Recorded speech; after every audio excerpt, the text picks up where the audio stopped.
Fala galera, professor Aris Barros, professor de Legislação Extravagante e também sou o diretor aqui do Tiradentes Online. Calma que o evento já vai começar. O professor tá aqui se preparando para te entregar a melhor aula da vida dele para você, porque temos a certeza que você será aprovado ainda nesse ano. Quero te lembrar que todo o nosso site está com valor promocional. Alguns cursos com 40% de desconto, outros com 50%, outros com 60%, 65% e muito mais. Tem alguém aqui, com certeza, da nossa equipe, do nosso time comercial, que vai te atender. Pode confiar nessa pessoa, pode dar crédito a essa pessoa, que com certeza ela vai te prestar o melhor atendimento. E ela tem um cupom de desconto diferenciado para você. Você vai colocar um cupom lá, você pode ir no nosso site, aplicar o cupom, que com certeza você terá um desconto além daquele previsto. Participe também dos nossos grupos de WhatsApp. Nosso time comercial coloca sempre ali o link para você participar dos grupos, pois lá colocamos para você materiais gratuitos, muito conteúdo gratuito, bem como informações e notícias de concurso público. Um forte abraço em todos, tamo junto e vamos juntos buscar essa tão sonhada vaga no serviço público. Abraço!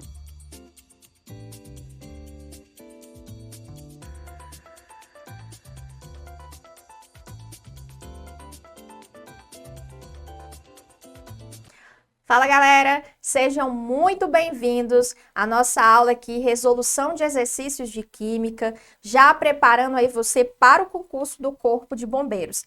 Química, essa matéria maravilhosa, né? A gente sabe que teve umas mudançazinhas no edital, umas mudanças que assustaram um pouquinho, mas a gente vai trabalhar essa parte como sempre a gente fez, com tranquilidade, para garantir você a segurança de que você vai chegar realmente nessa prova e vai arrasar. Então, como diria, né, a filósofa contemporânea Virgínia, né? Bora pra cima, né? Bora pra cima e daqui pra frente, literalmente é só pra trás, mas vai dar tudo certo. Vamos lá. Trouxe aqui algumas questões para vocês, né? Contextualizar isso aqui. Algumas questões de ligações químicas, algumas questões de classificação periódica, que vem muito mais da parte básica do edital. Quando eu falo básica, é assim colocando várias aspas. É uma parte que está na base, né? Na estrutura. Alguns assuntos, eles estão incluídos indiretamente dentro de outros assuntos. Então, é sempre importante relembrar que a sua base ela tem que estar bem construída, é uma base sólida para conseguir fazer essas questões. Então, vamos lá para a nossa primeira.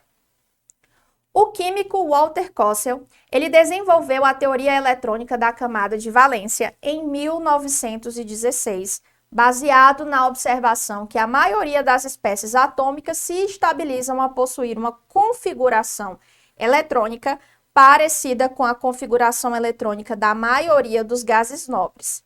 A sua teoria ela ficou conhecida como a regra do octeto.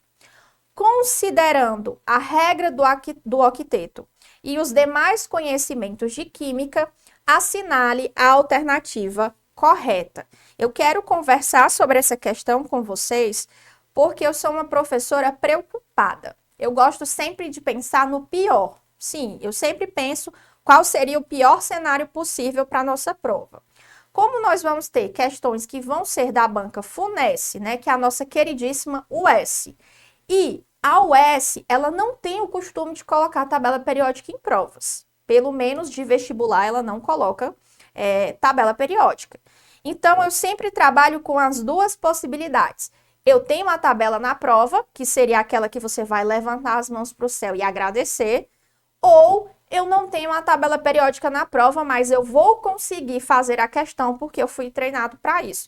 Então, eu sempre penso nesse cenário de não ter essa tabela e como você vai fazer nesse caso, principalmente porque é uma questão de ligações químicas e a tabela aí seria uma mão na roda. Mas vamos fazer com calma. Vamos analisar? Primeira coisa, a alternativa A diz que a molécula de oxigênio, que é O2, ele é um composto iônico, em que dois átomos de oxigênio ganham 2 elétrons para conseguirem a sua estabilidade pela regra do octeto. Não sei se você vai ter aquela visão fotográfica de que o oxigênio, ele se encontra do lado direito da tabela periódica. Eu sempre costumo dizer, coloque, né, a tabela no seu coração, grave na sua memória. Se não der certo, tatuagem, mas isso é uma coisa muito extrema. Mas a ideia é que você tenha pelo menos uma memória básica fotográfica da tabela periódica. O oxigênio, ele vai estar localizado do lado direito da tua tabela. Então, ele vai ser considerado um ametal. Ai, prof, mas eu não sei, eu não quero decorar, eu não quero memorizar. Se não tiver tabela, eu vou me desesperar? Não, você vai fazer a distribuição eletrônica, porque a prova vai te informar, ela vai ter uma tabelinha lá base, ou vai te dar os dados na questão. Você faz a distribuição e você consegue visualizar que o oxigênio, ele está na família 6A ou, como chamamos, no grupo 16. Portanto, ele está lá no finalzinho da tua tabela. É um ametal.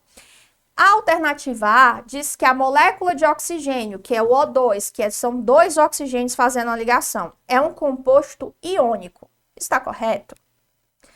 Temos um problema, porque substâncias iônicas são formadas entre metais e ametais. Aqui nós temos uma substância formada apenas por um ametal. Então, aqui não é um composto iônico, não tem como ser. Portanto, a letra A não é a nossa alternativa correta. Já vou aqui colocar, sem ser tombada, pela caneta, né? Vamos lá.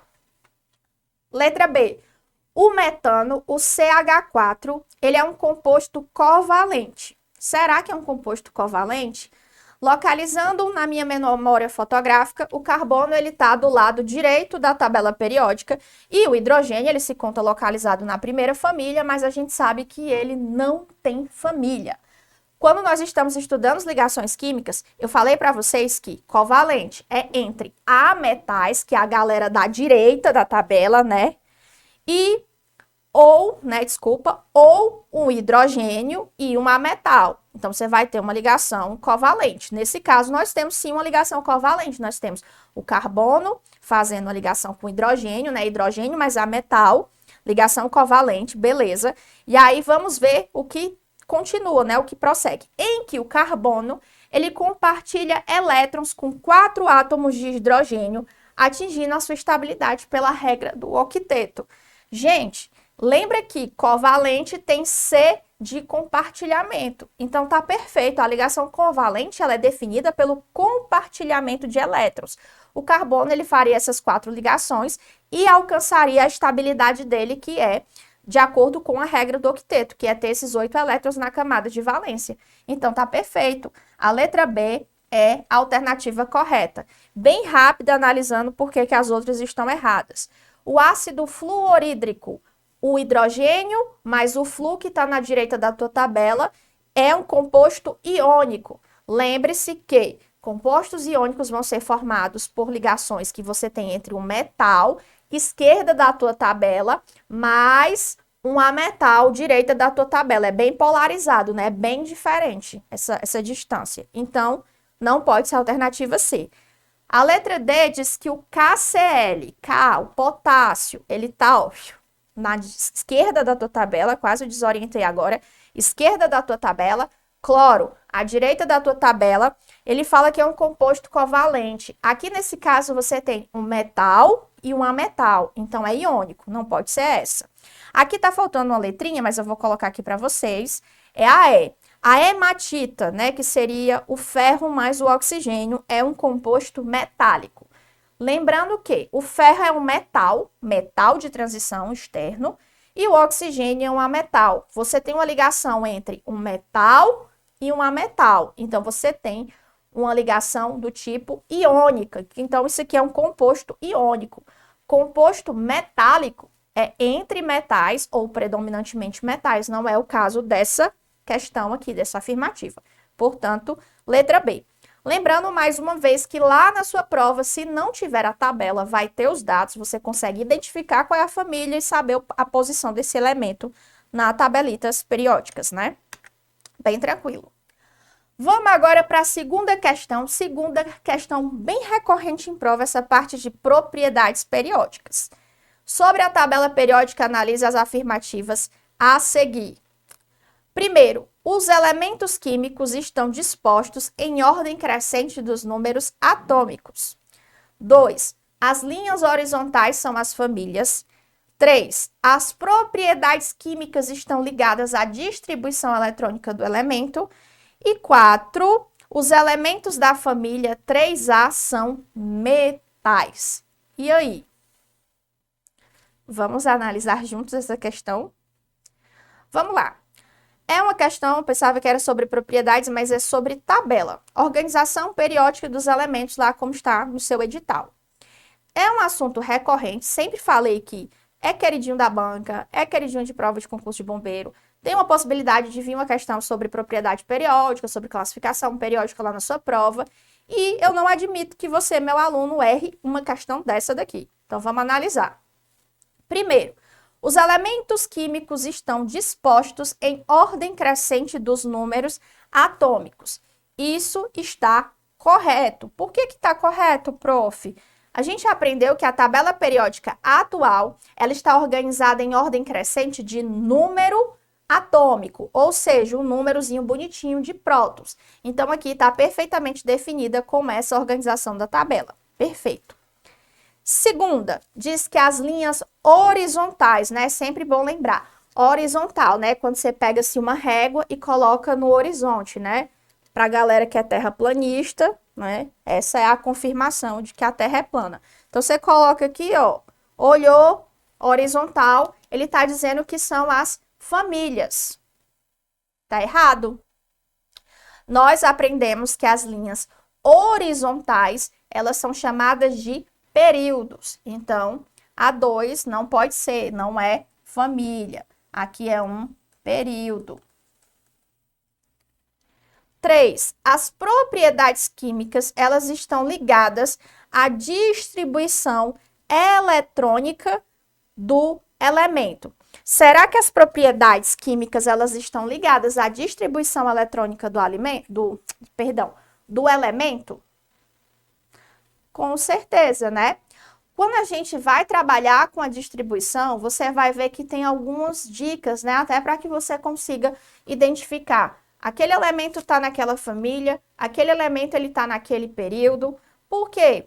Essas características que são feitas através da distribuição. Por exemplo, a gente consegue identificar elementos da mesma família, eles apresentam o mesmo número de elétrons na camada de valência, salvo duas exceções que nós temos, o hidrogênio e o hélio. Então, é uma característica que, através da distribuição, a gente consegue ter uma propriedade ali e dizer, ó, aquilo ali é da mesma família, então tá de acordo com a distribuição dele. Outra coisa que também a gente consegue identificar é o período através da distribuição. A gente consegue ver até que nível eletrônico esse elemento atingiu e consegue descobrir qual é o seu período. Então, está muito relacionado, essas propriedades químicas, elas estão muito relacionadas à forma como é a distribuição eletrônica desse elemento. Então, está perfeito. O terceiro também está correto. Quarta diz que os elementos da família 3A são metais. Vamos lá, para que você consiga se situar. Quem é a família 3A? Você já deve ter memorizado o nome, né? Família do boro. Você tem aqui metais alcalinos na tua tabela, metais alcalinos terrosos, tem a favela da tabela periódica, né? A alfavela, que são o povão, né? A galera, a muvuca, que são os metais de transição externo. Tem os outros bonitinhos aqui, que é a família do boro, família do carbono, enfim. E lá no final nós temos a alfaville, né? A realeza, né? Que são os gases nobres. Quando eu olho para a família 3A, que é a família do boro, eu posso considerar que aqueles elementos, eles são metais, com exceção do tio, né? Com exceção do tio boro. O pai lá, o cara da família, o líder da família, ele não é um metal. Então, os elementos da família 3A são metais, com exceção do boro. Não temos a exceção aqui, portanto, está errada. Logo, a afirmativa correta seria letra B de bombeiro, onde só a primeira e a terceira estão corretas. Então, B de bombeiro. Muito que bom. Vamos para a terceira, né? Cuida. Vou para cima. Sobre as soluções, julgue as sentenças a seguir. Toda vida que eu vejo alguma questão que começa sobre julgar, eu já vem na minha cabeça o pensamento intrusivo. Mas quem sou eu para julgar alguma coisa, né? Mas nesse caso aqui a gente vai ter que julgar. Bora lá. Sobre soluções. Vamos identificar aqui qual é o problema. Primeiro, soluções, podem se apresentar somente nos estados físico, líquido ou gasoso. Mais uma vez, soluções podem se apresentar somente nos estados físicos, líquido ou gasoso.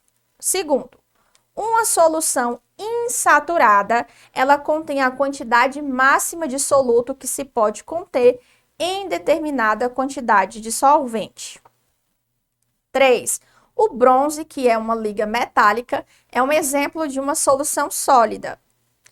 4. O ar atmosférico é uma solução gasosa.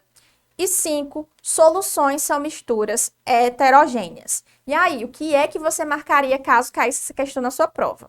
Vamos comentar os itens? Bora lá. Primeiro, soluções podem se apresentar somente nos estados líquido ou gasoso. Essa afirmativa, ela tá falsa, tá? Se você já deu uma estudadinha sobre soluções, pode entender que ela pode se apresentar nos 3 estados. Você pode ter uma solução sólida, como é o caso das ligas metálicas. Você pode ter uma solução líquida, como é o caso de eu pegar aqui, eu tô passando mal, vou colocar aqui um pouquinho de água com açúcar, fazer uma solução. Vai se tornar uma solução líquida. Ou uma solução gasosa, que já vou dar até uma resposta aqui, que seria o ar atmosférico, que é uma mistura de gases. Então, isso seria uma solução gasosa. Então, quando ele diz que somente no estado líquido e gasoso, tá falso. Primeira já tá errada aí. Uma solução insaturada, ela contém a quantidade máxima de soluto que pode se conter em determinada quantidade de solvente. É importante te lembrar que quando você tem uma solução, né? Vou te dar a solução das soluções agora. Você vai ter soluto, certo? Mais solvente, formando a tua solução. Prof, o que é esse soluto e o que é esse solvente? Soluto, basicamente, é o que vai ser dissolvido, é o que está em menor quantidade. Por exemplo, água com sal. O sal é quem vai ser dissolvido, então ele é o meu soluto. A água, né, que geralmente é o solvente universal, é aquela que vai dissolver, então eu chamo de solvente. Quando eu pego essa água e eu misturo com esse sal, eu vou ter o que a gente chama de solução. E as soluções, elas podem ser insaturadas, saturadas ou supersaturadas. Uma solução insaturada é o seguinte, eu costumo dizer bem rapidinho aqui para você entender. Tudo tem limite, certo? Você tem que ter limite, tudo na vida tem aquele limite. As soluções também não seriam diferentes, elas têm limite, elas só conseguem dissolver até certo ponto. Uma solução insaturada é quando ela tá de boa, ela diz assim, ó, pode botar mais que eu aguento. Isso foi muito esquisito, professora, mas a ideia é essa. Dá para botar mais um pouquinho, né? Enfim, pensamentos intrusivos da professora vencendo. Solução saturada, sabe quando tu diz assim, ó, eu tô saturado. Não aguento mais estudar química, não aguento mais a voz da professora. Professora, eu quero ver nem sua cara depois que esse concurso passar. Saturado é porque chegou no limite. Ó, tô no meu limite, certo? Então, você tem soluto, a quantidade de soluto é igual à capacidade, né, dessa solução, desse solvente de dissolver. Uma solução supersaturada é quando, tipo, extrapolou todos os limites, colocou mais soluto, né, do que aquele solvente é capaz de dissolver. Então, a gente tem esses 3 pontos de soluções. Aqui ele está dizendo que a insaturada, que aqui não saturou, ela tem a quantidade máxima. E é justamente o que eu falei no começo. Não, ela ainda consegue dissolver mais um pouquinho. Ainda não atingiu o limite, não. Então, tá errado. 3. O bronze, liga metálica, é um exemplo de solução sólida. Perfeito. O ar atmosférico é uma solução gasosa, perfeito, deixando claro que, para já corrigir aqui a minha quinta, que diz que soluções são misturas heterogêneas. Errado. Soluções são misturas homogêneas. Homogêneas é aquele tipo de mistura que você não consegue visualizar a diferença de fases. Por exemplo, água e sal. Não, vou dar um exemplo melhor para ir pro pessoal que aí tá com saudade, né? Misturou água e cachaça. Você não vai saber que tem água e cachaça, a menos que você vai sentir aquele odor, né, do álcool. Mas assim, visivelmente não tem como tu identificar quem é água e quem é cachaça, né? Então, é uma solução homogênea. Logo, soluções, elas precisam ser homogêneas, não tem como essa aqui estar correta. Portanto, 3 e 4, corretíssima. C de quê? Concurso do Corpo de Bombeiros. Quarta questão. Bora lá. Base é uma classificação dada a substâncias inorgânicas que, em contato com a água, liberam íons hidroxila, de acordo com a teoria de Arrhenius, que é esse cara aqui que nós estamos estudando. Atente para as afirmações a seguir e assinale com V as verdadeiras e com F as falsas. E aí a gente vai dar uma análise nessas afirmativas. Vamos lá, vamos para a primeira? Em contato com os ácidos, as bases reagem por reação de neutralização, formando sal e água como produto. E aí? Quando eu coloco uma base em contato com ácido, elas vão reagir por uma reação chamada neutralização, formando sal e água no produto? Perfeito. Se você é meu aluno já há tempo, já conhece a história do cara do Praça do Ferreira que tomava ácido clorídrico com soda cáustica. Não vou contar mais, porque senão você vai ficar saturado, né, dessa história. Mas a ideia é, quando você tem uma substância ácida, um ácido, você coloca para reagir com uma base, eles neutralizam, porque você tem aí características antagônicas, características opostas. Bonito, né, essa palavra? E aí o que é que acontece? Rola uma neutralização e você tem no produto sal e água. Então, verdadeiro. Aí, ó, você é mala lá na prova, já elimina a A e elimina a B. Fica só entre duas. Vai. Agora vai dar certo, não é possível. Vamos lá. As bases sofrem ionização em água, liberando íons hidroxila. E aí você pode até dizer assim, prof, tá correto, porque eu me lembro que a senhora disse que eles tinham o O no final. Então, eles vão liberar hidroxila. Verdade. Falso. É o quê, professora? Lembrem-se que, realmente, as bases vão liberar hidroxilas, certo? Entretanto, as bases não sofrem um processo chamado ionização. Quem sofre ionização são os ácidos. As bases, elas sofrem dissociação iônica. Então, lembra, base dissocia, ácido ioniza. Tá errado. Então, a gente já tem a nossa resposta, mas a gente vai analisar. Na ionização em água, as bases aumentam a concentração de íons. Mais uma vez, bases não sofrem ionização, sofrem dissociação iônica. E as soluções básicas são caracterizadas pelo valor do pH, que é o potencial hidrogênio iônico, ser acima de 7. Então, é verdadeiro. D de dinossauro Raul, em homenagem ao meu filho, que está estudando para o concurso. Vamos lá, e tem 3 anos. Quinta questão. Com relação aos compostos, e aí ele vai te dar alguns ácidos para você avaliar, são feitas as seguintes afirmações. Você tem um HBr, você tem um HNO3, você tem um H3BO3 e você tem um H2CO3.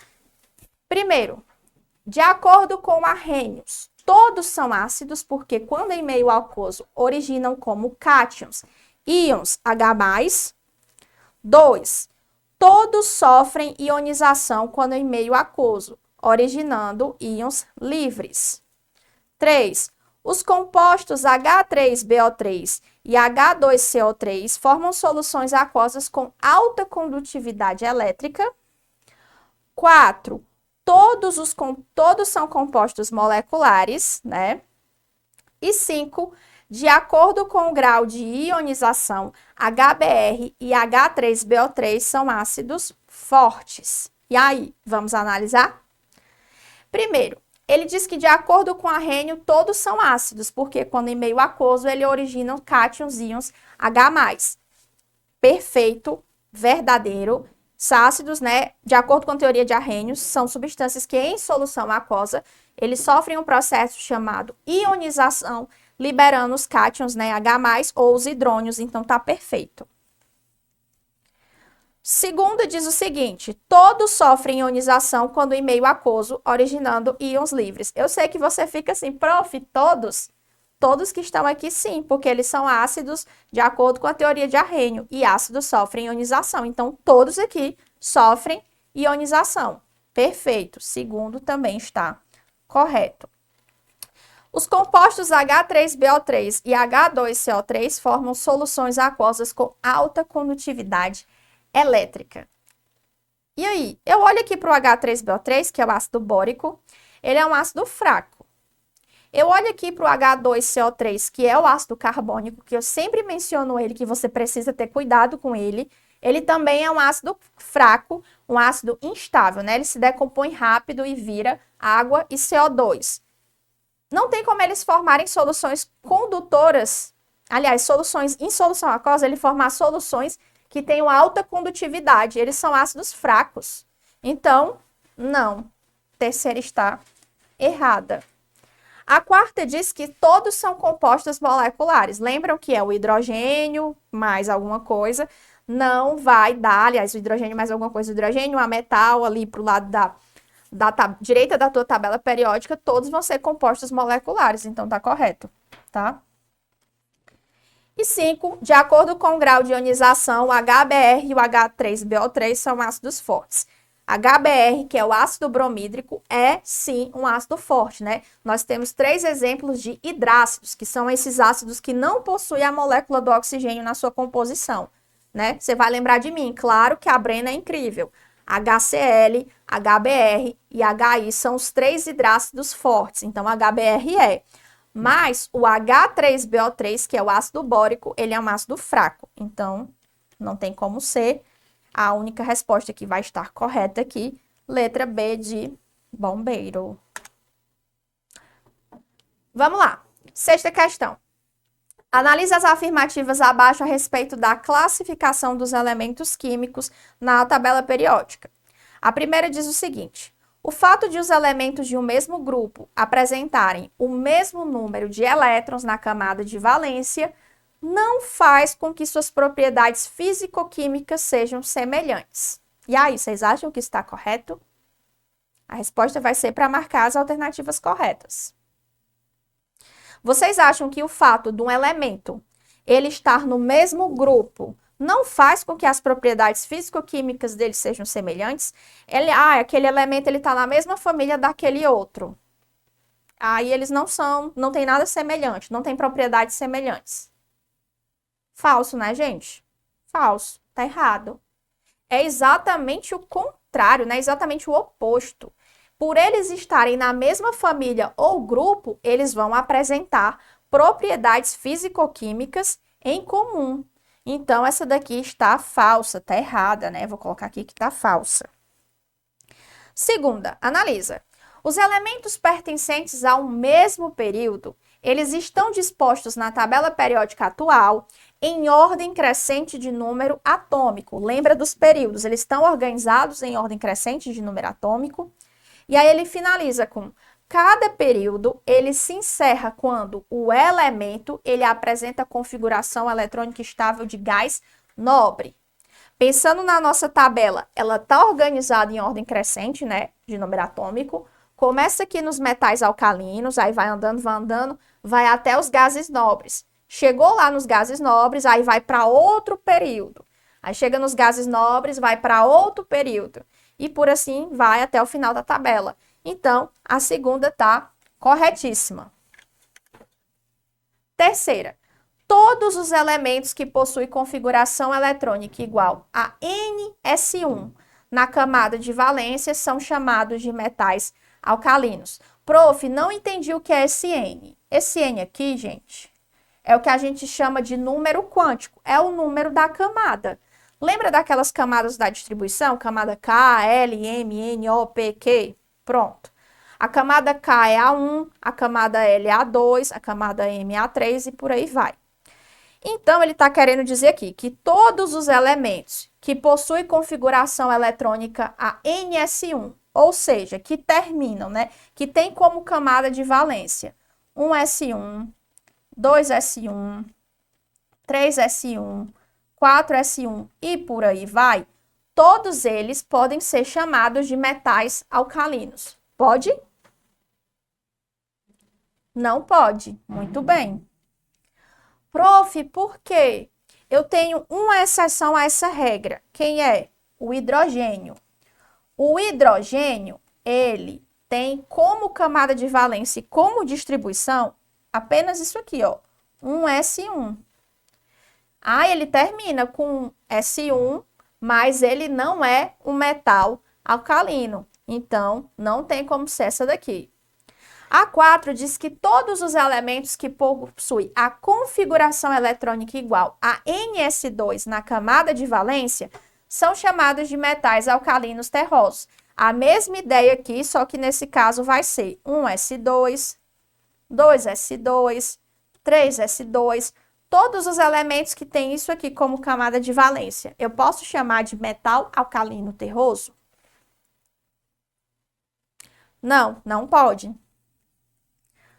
Qual é a exceção à regra? Nós temos aqui como exceção o hélio, né? O hélio, ele também tem essa camadazinha aqui, ó, 1s2, somente essa. Só que o hélio, ele não é um metal alcalino terroso. O hélio é um gás nobre. Então, resposta correta, apenas a segunda é a nossa alternativa. Questão 7. O arsênico, ele foi o agente envenenador de escolha na Idade Média, tendo essa preferência ser mantida até o início do século XX. Várias de suas características contribuíram em grande parte para essa popularidade. O aspecto inofensivo, a insipidez ou o sabor levemente adocicado, podendo ser facilmente misturado aos alimentos, a fácil obtenção, a evolução insidiosa dos sintomas de intoxicação, simulando doença e a presença nos líquidos de embalsamento, né? Embalsamamento. Uma vez embalsamada, a vítima tornava-se impossível a prova do envenenamento. Naquela época, hein? Vamos lá. Com relação às características eletrônicas do arsênico, que tem número atômico 33, assinale V para afirmativa verdadeira e F para falsa. Nesse caso, a gente está trabalhando com a possibilidade de não vir tabela periódica na sua prova. Então, para a gente conseguir fazer essa questão, a gente inicialmente precisa fazer a distribuição eletrônica do arsênico. Então, eu vou fazer aqui direto, mas óbvio que lá na sua prova você vai fazer bonitinho o diagrama de Linus Pauling. Então, vou lá, ó. Vou começar aqui, 1s2, 2s2, P6, 4s2. Aqui eu já tenho 20, 30, 33, né? Só conferindo, 1s2, 2s2, 2p6, 3s2, 20, 30, 33. Perfeito. Fiz a distribuição aqui do arsênico para vocês. Agora, a partir dessa questão, a gente vai conseguir fazer as afirmativas. Vamos lá. Possui elétrons distribuídos em 3 níveis eletrônicos, né? Será que é falso ou é verdadeiro? Seu elétron de maior energia ocupa o nível P. Possui 5 elétrons na camada de valência. E aí? Vamos lá. A primeira diz que ele possui elétrons distribuídos em 3 níveis eletrônicos. Quando eu olho para a distribuição eletrônica do arsênico, eu percebo que ele atinge até o 4º nível, né? A 4ª camada, ó.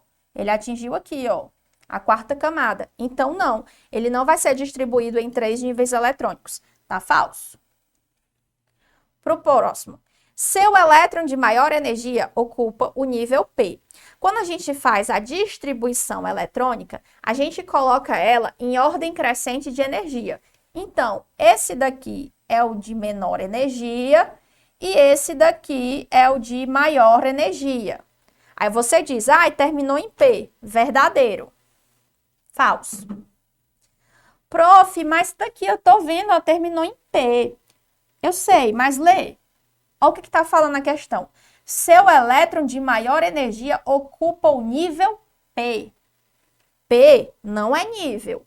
P é subnível. Se a questão falasse que o elétron de maior energia ocupa o subnível P, estava verdadeiro. Mas o nível P, não. O nível P seria aquele KLMNOP, né?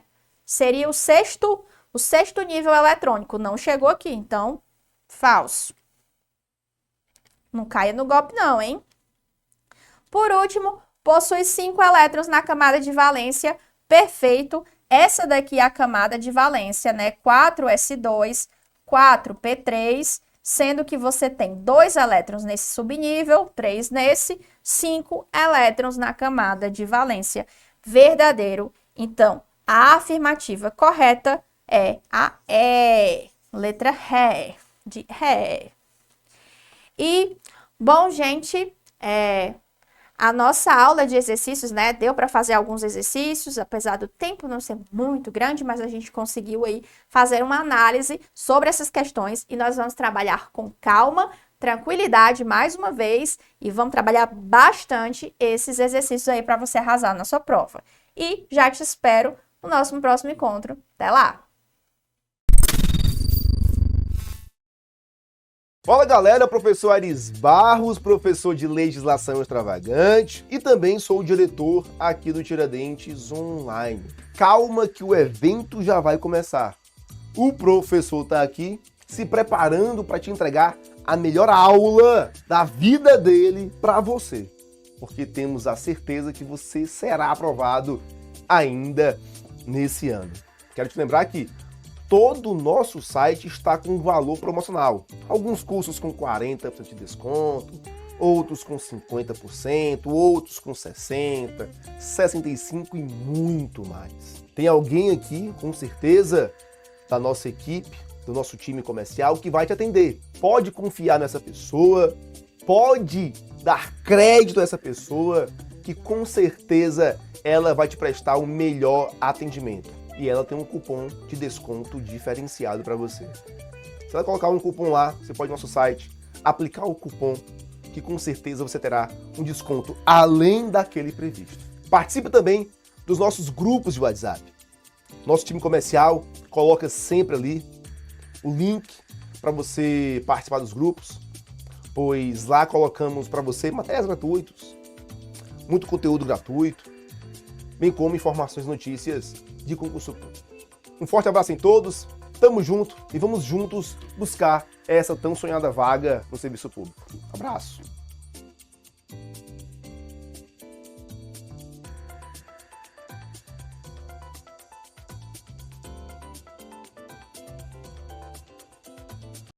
Fala galera, tio Arnaldo na área. Vamos trabalhar hoje voltado para o Corpo de Bombeiros Militar, ok? Uma prova de nível médio, mas uma prova que tem muitas minúcias. Muito cuidado com as questões de leitura, compreensão e interpretação da FUNES.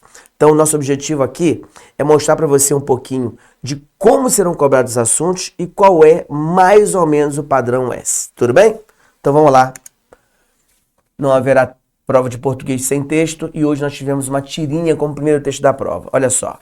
Leia a tira para responder as questões de números 1 e 2. Cuidado muito com isso. 1 e 2, tudo bem?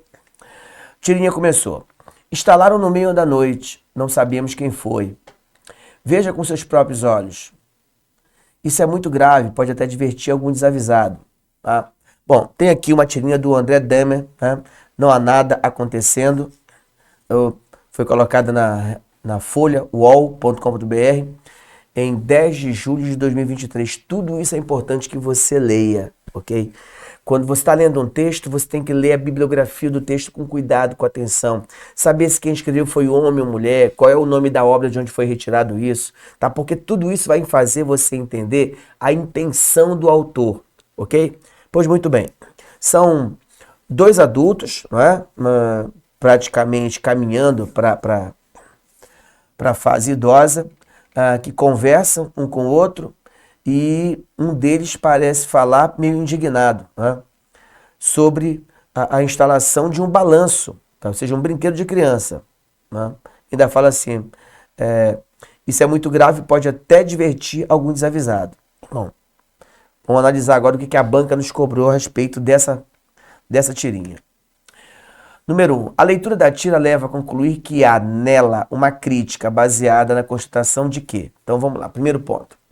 Bom, pessoal, vou resolver a questão aqui com você agora. Se a questão tiver algum erro, algum defeito, tá? Eu vou perceber e vou comentar com você.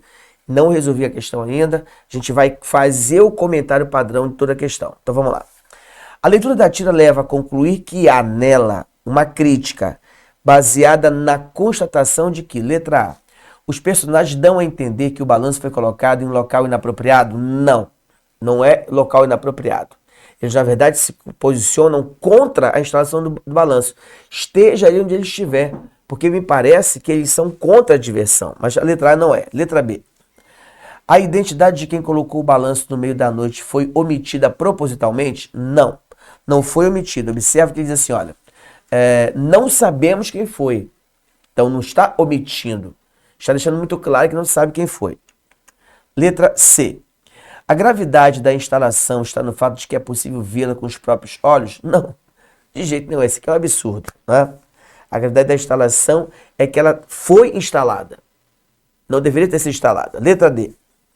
Os personagens se manifestam contrários à diversão, que veem como imprudência? Bom, parece que é a letra D. A minha leitura preliminar parece que é a letra D. Mas numa prova de leitura, compreensão e interpretação de texto, você só pode bater o martelo depois que você lê todas as alternativas. Eu já tenho certeza que A, B e C não é. Então vamos ver a letra E. Os despreparados para os personagens não têm direito de se divertir no balanço? Nada a ver. Para eles, despreparado é aquela pessoa que por acaso utilize o balanço para diversão. Então, senhores, a primeira questão foi tranquila, tá? Estamos aí com a letra D de dívida, ok? D de dívida, bem tranquila. Vamos para mais uma. Questão 2. Considere os trechos. Veja com seus próprios olhos, no segundo quadrinho, pode até divertir algum desavisado, no quarto quadrinho. Ok. Os vocábulos em destaque expressam no contexto que foram empregados, respectivamente, sentido de convite e retratação. Não, quando ele fala veja, ok? Isso aqui é o modo imperativo. Imperativo designa ordem, pedido ou então conselho. Sempre é o contexto que vai dizer qual dos três. E quando ele fala embaixo, pode até divertir algum desavisado, aqui quando ele fala pode, tá? Isso aqui dá a ideia de possibilidade. Esse contexto, possibilidade. Eu quero chamar a sua atenção para o seguinte, a possibilidade é normalmente tratada pelo modo subjuntivo, tá? O subjuntivo que cria a ideia de incerteza, possibilidade. Mas o contexto do uso do verbo poder, pode até divertir, cria a ideia de possibilidade. Então vamos lá. Os vocábulos em destaque expressam no contexto em que foram empregados, respectivamente, sentido de não é convite e não é retratação, não é constatação nem vontade. Ordem, olha lá, o imperativo, tá ok. E possibilidade, resposta à letra C. Não tem nada de observação e nem de advertência. Segunda questão, bem tranquila também, letra C. Tudo bem? Guarda isso na sua vida. O modo indicativo é usado para determinar certeza, algo que de fato, tá, ou acontece, ou aconteceu, ou vai acontecer, ou aconteceria. O subjuntivo é para uma possibilidade, algo que ainda está incerto. O imperativo para ordem, pedido ou conselho. Segunda questão bem tranquila, questão letra C. Questão 3. Assinale a alternativa em que a frase está em conformidade com a norma padrão de concordância verbal e nominal. Pessoal, concordância verbal e nominal. Na concordância verbal, eu tenho que olhar para o verbo e para o sujeito. Se o sujeito estiver no singular, o verbo fica no singular. Se o sujeito estiver no plural, o verbo fica no plural. E depois, todo sujeito tem uma pessoa. Adalto, o que é pessoa? Já ouviu falar dos pronomes pessoais, do caso reto? Eu, tu, ele ou ela, nós, vós, eles ou elas? Pois muito bem. O sujeito pode ser representado por um desses pronomes. Se eu digo assim, ó, a casa é bonita, a pessoa da casa é ela é bonita. Então, quando eu estou estudando concordância verbal, eu estudo a relação entre o verbo e o sujeito. Agora, ele também cobra concordância nominal. Na concordância nominal, eu vou estudar os nomes variáveis da língua portuguesa. Artigo, numeral, pronome, adjetivo e substantivo. Quando essas classes gramaticais estiverem na frase se relacionando, elas têm que apresentar o mesmo gênero e o mesmo número. Ou seja, masculino, feminino, singular, plural. Tudo bem? E aí você tem que tomar cuidado, porque muitas vezes o candidato confunde, por exemplo, um advérbio. Advérbio é palavra invariável. Se você perceber que na frase tem um advérbio e ele está variando, isso está errado. Erro de concordância nominal. Vamos ver na prática isso. Letra A. Torcemos para que muitos mais crianças, muitos mais crianças tenham a oportunidade de usar o parquinho. Olha só. Torcemos para que muitos mais crianças, observa que crianças, a palavra muitos se refere a crianças. Tudo bem? Crianças é um substantivo. Toda palavra que se referia a um substantivo é palavra variável. Então, muitos crianças é errado. Seria muitas, torcemos para que muitas mais crianças tenham a oportunidade de usar o parquinho. A letra A está errada no aspecto da concordância nominal. A palavra muito, sempre que se referir a um substantivo, é pronome indefinido. Pronome é palavra variável, então concorda com o substantivo. Crianças é feminino, o muito tem que estar no feminino. Crianças plural, o muito no plural.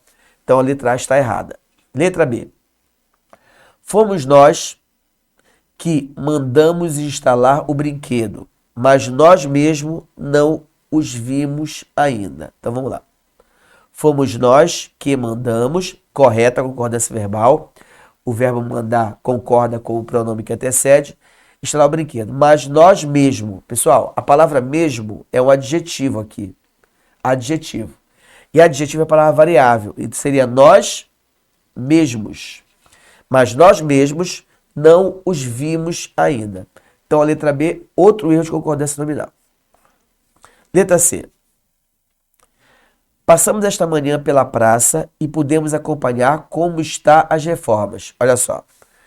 Podemos acompanhar, tem que ter uma última oração. Olha, como está as reformas. Ou seja, na verdade é como estão as reformas. Porque aqui, nessa frase, as reformas é o sujeito. Se o sujeito está no plural, o verbo tem que estar no plural. Então, as reformas estão. Errado a letra C também. Letra D. Ocorreram avanços nas obras municipais, o que conferiram mais conforto ao povo. Opa, muito bom. A letra D parece que está certa. Vamos lá. Ocorreram avanços nas obras municipais, até que eu estou vendo erro nenhum. Ah, tá. Mas olha, tem um detalhe aqui, ó. Aqui, ó. Esse o é um pronome demonstrativo. Esse o equivale a aquilo. Eu posso dizer assim, ó. Ocorreram avanços nas obras municipais, aquilo que conferiram mais conforto. Quando o é um pronome demonstrativo, tá? Lembra, significa que esse que é o sujeito da oração. O que diz a regra de concordância verbal? Quando o sujeito da oração for o pronome relativo que, esse que é pronome relativo. Arnaldo, como é que eu sei que o que é pronome relativo? O que será pronome relativo quando você puder trocá-lo por o qual, a qual, os quais, as quais. Eu vou ler fazendo a troca. Olha só. Ocorreram avanços nas obras municipais.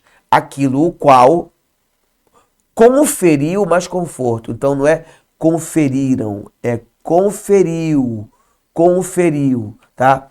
Então o certo seria o que conferiu mais conforto ao povo. Infelizmente a letra D também está errada. Tudo bem? Guarda isso. Quando aparecer um O antes da palavra que, troque esse O por aquele ou por aquilo. Se couber essa troca, é porque esse O é pronome demonstrativo. Tudo bem? E o que é pronome relativo quando você puder trocar por o qual, a qual, os quais, as quais. Tá? Por que eu disse que o que é sujeito? Porque o pronome relativo é a palavra, é um coesivo textual que se refere ao termo que vem antes. O pronome se refere ou a um substantivo ou a um pronome que vinha antes. Então eu podia colocar esse o no lugar dele. Como o equivale àquilo, a frase ficaria assim, ó. Aquilo conferiu mais conforto. Então, eu vou saber que conferiu está no singular porque o sujeito, tá? O antecedente dele também está no singular. Então, o certo aqui é conferir. Então, a resposta deve ser a letra E, né? Ele quer a frase estar em conformidade, vamos ver a letra E. Devia haver mais parques, observem.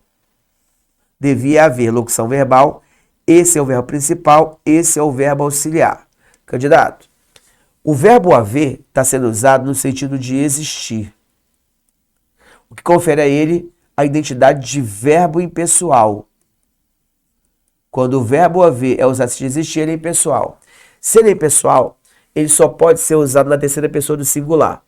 Como ele vem acompanhado de um verbo auxiliar, o verbo auxiliar também se obriga a ficar na terceira pessoa do singular. Está correta a frase.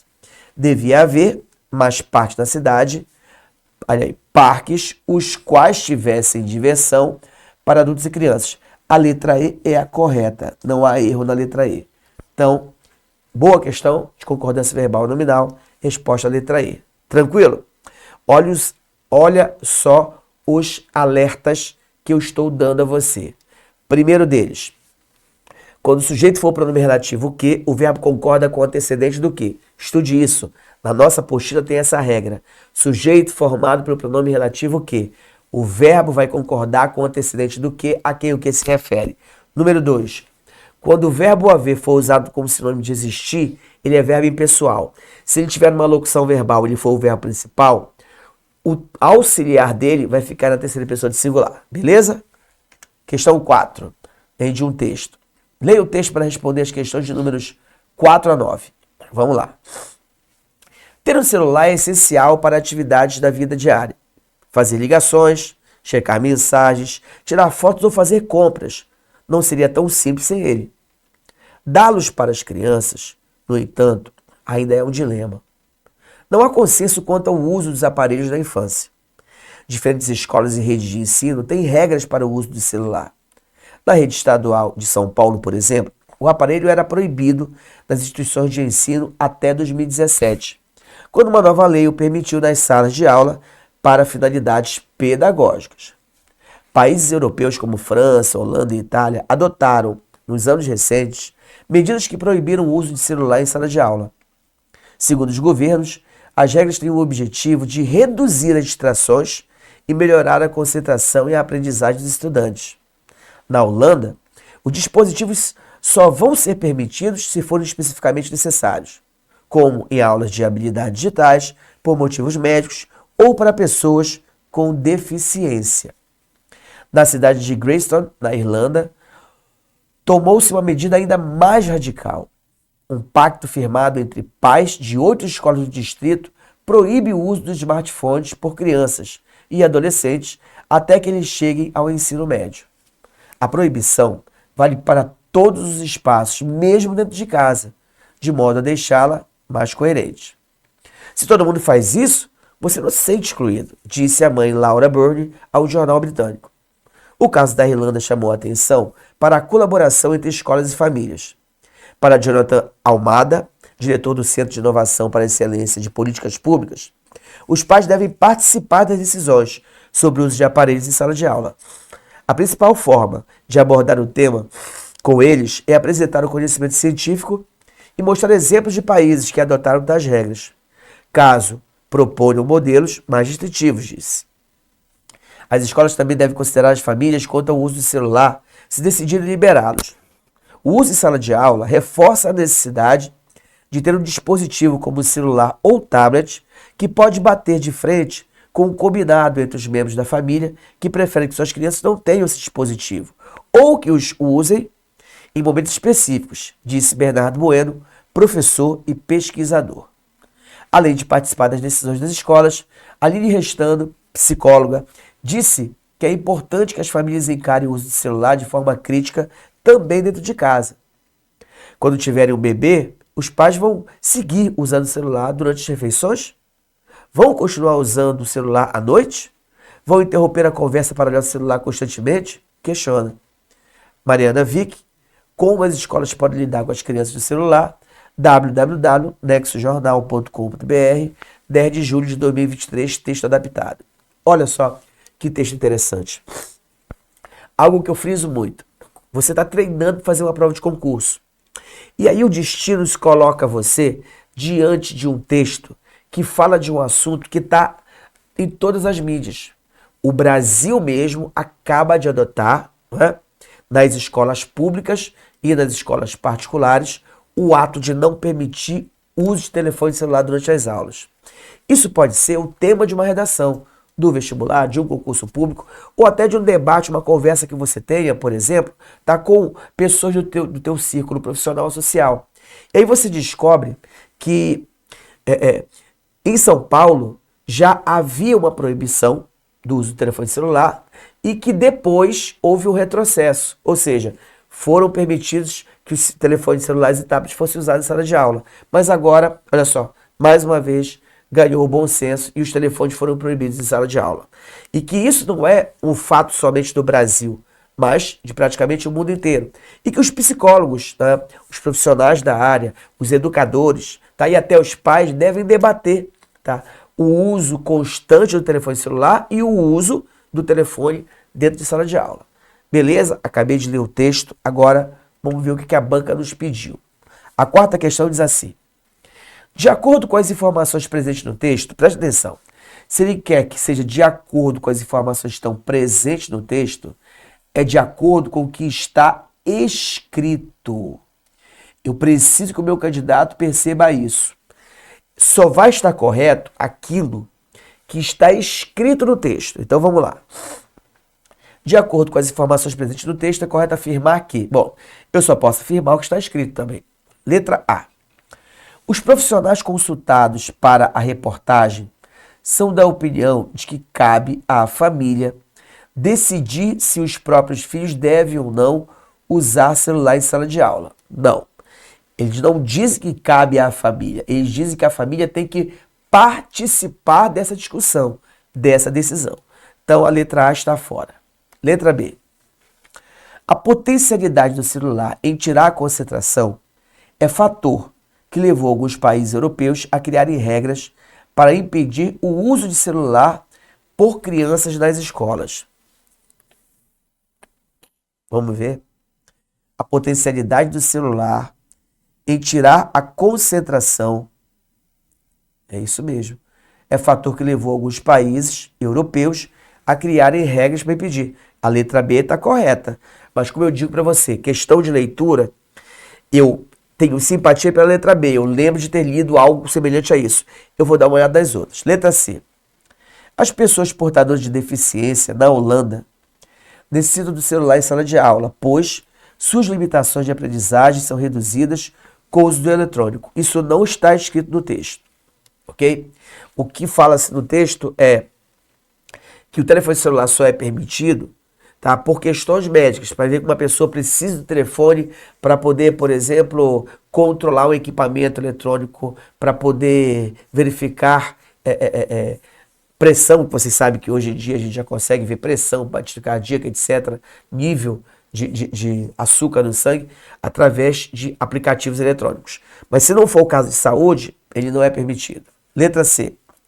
Uma mãe citada na reportagem acredita que a exclusão que as crianças sentem na escola é fruto da incapacidade dos professores, não, de adotar corretamente de jeito nenhum. Isso não foi dito no texto. Letra D. A proibição do aparelho celular na rede estadual paulista seguiu como modelo proibições observadas em países europeus, que têm regras bem rígidas nesse sentido. Pessoal, como eu mencionei, o texto diz que São Paulo já usava, tá, a proibição do telefone celular e que retrocedeu, ok? Então, isso não é verdade. Ele não segue, ele segue padrões deles, padrões brasileiros, padrões, tá, da realidade de São Paulo. Então, a quarta questão, a resposta ficou de verdade a letra B. Tudo bem? Vamos lá, a quinta questão. Os questionamentos da psicóloga no último parágrafo do texto foram feitos com a finalidade de... Vamos lá. Vou lá no último parágrafo verificar os questionamentos. Uma série de perguntas que ela fez. Diz assim, opa, aqui ó. Além de participar das decisões das escolas, Aline Restano, psicóloga, disse que é importante que as famílias encarem o uso do celular de forma crítica também dentro de casa. Quando tiverem um bebê, os pais vão seguir usando o celular durante as refeições? Vão continuar usando o celular à noite? Vão interromper a conversa para olhar o celular constantemente? Questiona. Eis aqui as perguntas delas. Vamos ver agora o que a banca quer da gente. Os questionamentos da psicóloga no último parágrafo do texto foram feitos com a finalidade de, letra A, levar a autora da matéria a prover essas respostas para seu leitor. Não. Finalidade dela, tá, é fazer um questionamento para reflexão e não fazer as perguntas para que a autora pegue as perguntas e coloque no texto para que os leitores respondam. Não. Letra A está fora. Letra B. Impor aos pais medidas para melhorar a relação deles com os filhos. Impor aos pais, ela não pode impor nada, não tem sentido. Letra C. Provocar uma reflexão sobre o uso do celular em ambiente familiar. Pessoal, parece que é a letra C. Vamos ver a letra D. Mostrar indignação com os pais que são ausentes da vida escolar dos filhos. Fora. De jeito nenhum. E aqui ficou faltando o comando letra E, bem aqui, pessoal. Sugerir o uso noturno do celular por crianças em situações excepcionais. Em momento nenhum tem essa finalidade. Então, de fato, a resposta da quinta questão é a letra C. Provocar uma reflexão sobre o uso do celular no ambiente familiar. Beleza? Questão 5, tranquila também. Vamos para a questão de número 6, que diz assim. Assinale a alternativa em que se observa emprego de linguagem em sentido figurado. Sentido figurado, também chamado de sentido conotativo ou sentido literário, ocorre quando a frase traz uma palavra ou então uma expressão fora do seu sentido real, fora do seu sentido verdadeiro, fora do seu sentido gramatical, ok? E é denotativo quando você percebe que a palavra foi empregada no sentido real dela. Como ele quer que o sentido figurado, tá? Vamos lá. Aqui, mais uma vez, saiu do lugar. Olha, essa aqui é a letra A. Ficou bem aqui, ó. O que pode bater de frente com o combinado entre os membros da família? Pessoal, olha. Bater de frente já é linguagem figurada. Bater de frente. Aí, quando ele fala o que pode bater de frente, tá? É, na verdade, o que pode gerar conflito com o combinado. Aqui, a letra A, eu já tenho sentido figurado. Vamos ver a letra B. Diferentes escolas e redes de ensino têm regras para o uso. Não tem linguagem figurada. Letra C. O A tá aqui, esse aqui é o B, esse aqui é o C, esse é o D e esse aqui é o E. Vamos lá, letra B. C agora. Na Holanda, os dispositivos só vão ser permitidos se forem especificamente necessários. Não tem linguagem figurada. Letra D. Não há consenso quanto ao uso dos aparelhos da infância. Não tem linguagem figurada. E letra E. A proibição vale para todos os espaços, mesmo dentro de casa. Pessoal, a única alternativa que traz o sentido figurado é a letra A. Tá? Que está fora do lugar ali. 6, letra A. Tranquilidade? O que é bater de frente? Eles de fato vão se chocar? Não. Ali pode gerar um conflito, tá? Pode gerar um problema, tá? De pessoas que aceitam e não aceitam. Só isso. 6ª questão, letra A. 7ª questão. No trecho. O aparelho era proibido nas instituições de ensino até 2017, no caso de São Paulo, quando uma nova lei o permitiu nas salas de aula para finalidades pedagógicas. Segundo parágrafo. A expressão destacada foi corretamente empregada, assim como em... Vamos lá. Deixa eu entender aqui o que está acontecendo. Qual é a expressão destacada? Qual será aqui a expressão destacada? Vamos lá. O aparelho era proibido nas instituições de ensino até 2017, quando uma nova lei permitiu nas salas de aula para finalidades pedagógicas. Eu não sei nem, mas vamos ver aqui. Deve ser o permitiu. Letra A. Quando o pai o permitiu, ele quer correta.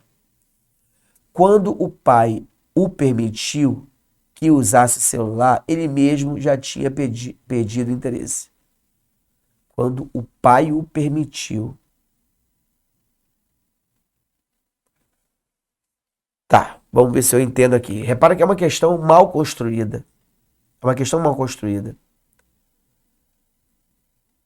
O aparelho era proibido nas instituições de ensino de 17 quando uma nova lei o permitiu. Permitiu esse o é o aparelho. Ok. Mas nas alternativas, ele não está me dando um referente textual. Vamos ver aqui. Quando o pai o permitiu que usasse o celular, ele mesmo já tinha perdido o interesse.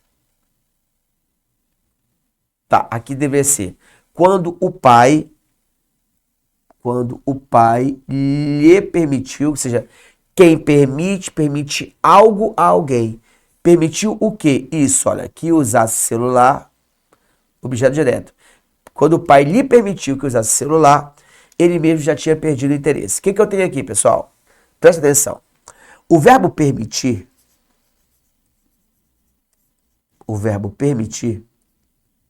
é verbo transitivo direto e indireto.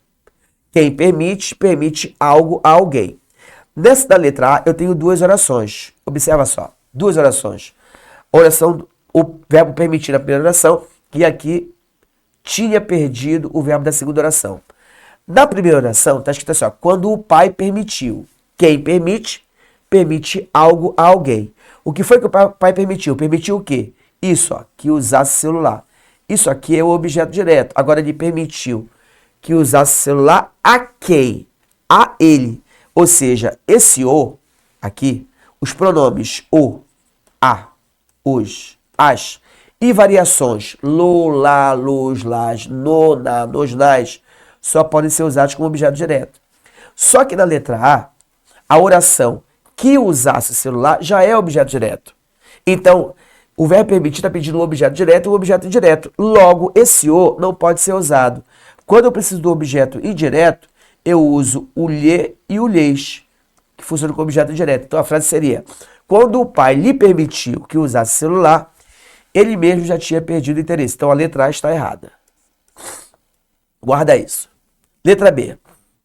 A incapacidade de aceitar a tecnologia não o permitiu um prosseguimento exitoso da carreira. Olha, novamente a mesma coisa.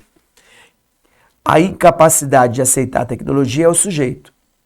Ela permitiu. Quem permite algo a alguém.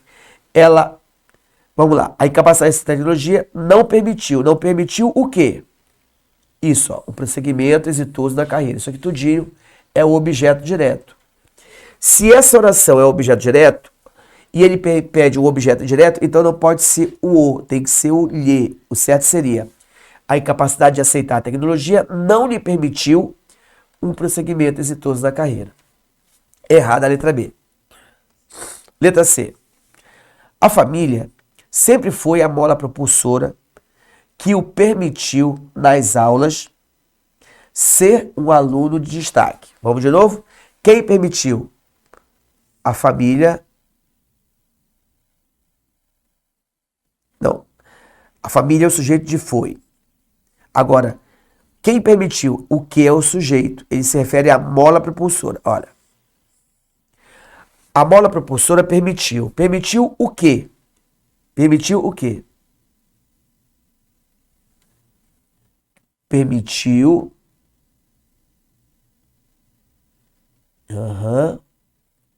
Aqui eu tenho que tomar cuidado. Sétima questão. Eu tenho que tomar cuidado com a interpretação. Porque observa. Que permitiu ele nas aulas, adjunto verbial de tempo, ser um aluno de destaque. Bom, eu tô vendo acerto aqui, cara. A letra C está correta. A família sempre foi a mola propulsora que o permitiu, nas aulas, ser um aluno de destaque. Eu concordo com a letra C. Vamos ver essa é a letra D, né? Letra D, perdão. Vamos ver a letra E. Queriam ter ministrado o curso juntos, mas a situação não o permitiu. A letra E também está correta. Eu tenho duas alternativas nessa questão. Deixa eu mostrar uma coisinha para vocês aqui, ó. Borracha. Eu já disse a você que o verbo é bitransitivo. Só que aqui, na frase da letra D, o professor concebeu um método revolucionário que permitiu. O método revolucionário, esse que aqui, cadê a caneta?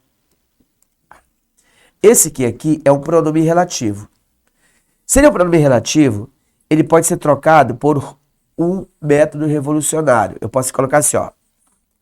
Um método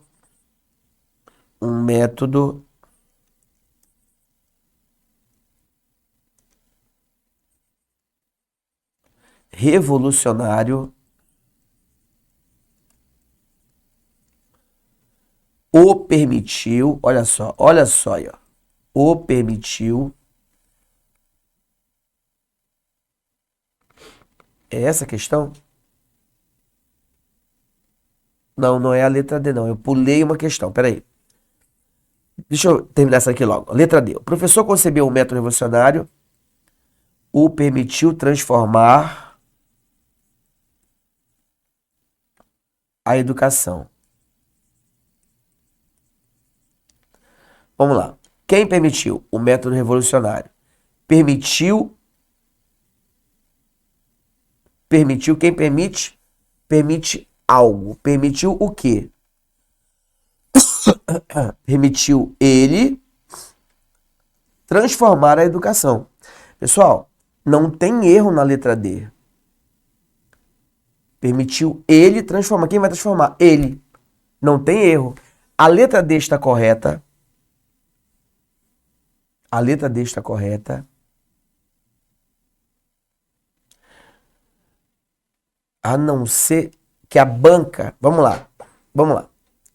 O nosso elaborador, aqui, ele criou, entendeu?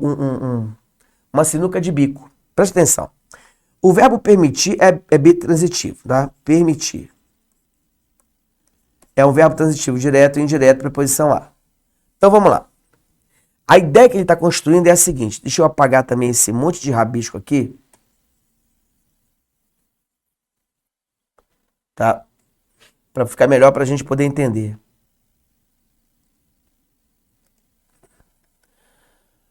É a letra D que eu estou analisando. O professor concebeu um método revolucionário que permitiu. Talvez ele querendo dizer o seguinte. O verbo permitir, que é transitivo direto, permitiu o quê? Transformar a educação. Objeto direto. A quem? E aqui ele está dizendo que esse outro tinha que ter o lhe no lugar. Não posso dizer que está errado, mas eu estou vendo uma nova interpretação. Posso dizer. O professor concebeu um método revolucionário que o permitiu transformar. Que permitiu ele transformar a educação. Como a questão é sobre o verbo permitir, eu vou dar o braço a torcer e vou dizer assim, ó.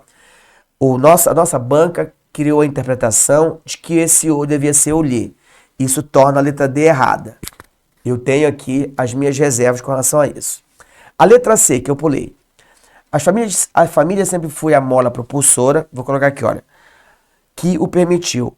A mola propulsora.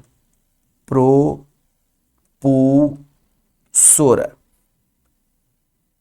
O permitiu nas aulas ser um aluno. Só que até aqui é suficiente. Quem permitiu foi a mola propulsora, é o sujeito. Permitiu, verbo transitivo. Permitiu quem? Ele, tá? Nas aulas, adjunto adverbial de tempo, porque aula não é lugar, É durante as aulas. Permitiu ele ser um aluno de destaque. Observa, está correto o uso da alternativa C. Permitiu-o ser um aluno de destaque. Então, a questão número 7, ela está dando todo esse nó por infelicidade da banca, ok? Na letra C, eu posso dizer, a família sempre foi a mola propulsora que permitiu ele, nas aulas, ser um aluno de destaque. Ele ser um aluno de destaque, em que esse "o" aqui seria o sujeito da última oração. Então, minha concepção, a letra C está correta, ok? Vamos ver a letra E agora. Falta analisar a letra E. Deixa eu colocar aqui um espaço para a gente poder analisar. Essa questão aqui é uma questão que possibilita recurso. E uma coisa muito importante para vocês, presta atenção, pessoal. A prova da FUNESC normalmente é uma prova campeã em recurso. Questões anuladas, mal elaboradas. Então vamos lá. Letra E. Queriam ter ministrado o curso juntos, mas a situação não o permitiu, por estar distante. Queriam ter ministrado o curso juntos. Cadê minha caneta? Mas a situação não permitiu. Tá correto. Não permitiu o quê? Ministrar o curso juntos. Tá? Esse "o" se refere a isso aqui, ó. Ministrar o curso juntos. Não permitiu que ministrasse o curso juntos, por estarem distantes. Eu tenho duas alternativas corretas nessa questão 7. Duas alternativas. Tanto a letra C como a letra E estão corretas. Tá? O nosso elaborador acabou esquecendo da possibilidade de interpretação. Algumas frases, quando faladas, elas propiciam mais de uma possibilidade de entendimento. E aqui, tá, como professor de língua portuguesa, lendo para vocês, eu sempre tenho cuidado de ler e entender o contexto para poder utilizar a regra gramatical. Percebi que a letra C tem contexto, a letra E também tem contexto. Então, na 7ª questão, pode ser C ou E. Caso fique alguma dúvida a respeito dessa questão, se você tiver uma visão diferente, você pode falar comigo diretamente. Me procura no Instagram, @portuguesdefinitivo. Fotografa a questão, manda um direct, a gente discute por lá, beleza? Mas estou te falando que tem duas alternativas corretas aqui da 7ª, C e E. 8ª questão, diz assim. A ideia expressa pelo vocábulo destacado, no contexto em que foi empregado, está corretamente indicado entre colchetes em. Então vamos lá. Letra A. Na Holanda, os dispositivos só vão ser permitidos se forem especificamente necessários. Tá? Ele está falando que a palavra só está dando ideia de condição. Não está dando ideia de condição, pessoal. A palavra só aqui está dando a ideia, tá, de exclusão. Exclusão. Isso aqui é uma exclusão. Ok? Na Holanda, os dispositivos só vão ser permitidos se forem especificamente necessários. Ou seja, não sendo necessário, todas as outras possibilidades estão excluídas. Então, não é a letra A. Fora. Eu digo assim para você. Eu vou conversar, tem uma turma aqui, notada, e aí tem uma aluna chamada Márcia. Eu digo assim, pessoal, tá? Hoje eu vou falar só com a Márcia. Eu estou excluindo todo o resto. Ideia de exclusão. Você vai perceber que a ideia de exclusão acontece quando a palavra só é trocada por apenas ou então por somente. Tudo bem? Quando você puder trocar a palavra só por apenas ou somente, é a ideia de exclusão. Letra B. Se todo mundo faz isso, você não se sente excluído, disse a mãe de Laura Bourne a um jornal britânico. E aí ela disse que a palavra não dá ideia de ênfase. De jeito nenhum. Ideia de negação. Letra B está fora. Letra C. Na cidade de Greystones, na Irlanda, tomou-se uma medida ainda mais radical. Está dizendo que dá ideia de tempo. Não, esse ainda aqui está dando ideia de intensidade. Intensidade. Vamos lá. Letra D. A proibição, por isso, pessoal, que a leitura é fundamental. Olha lá. Na cidade de Greystone, na Irlanda, tomou-se uma medida ainda mais radical. A palavra ainda é um advérbio, tá? Esse ainda está intensificando a palavra mais, que também dá ideia de radical. Letra D. A proibição vale para todos os espaços, mesmo dentro de casa, seja também dentro de casa. Ideia de inclusão. Resposta letra D. Perfeito, perfeito. E letra E. Proíbe o uso de smartphones por crianças e adolescentes até que eles cheguem ao ensino médio. Ele está falando que é espaço. Não. A palavra até só pode ter dois sentidos. O sentido de limite. Pessoal, eu vou resolver a questão até a prova até a questão 8, limite. Ou de inclusão. Até a questão 8 foi resolvida. Nesse caso aqui, tá? Vamos lá.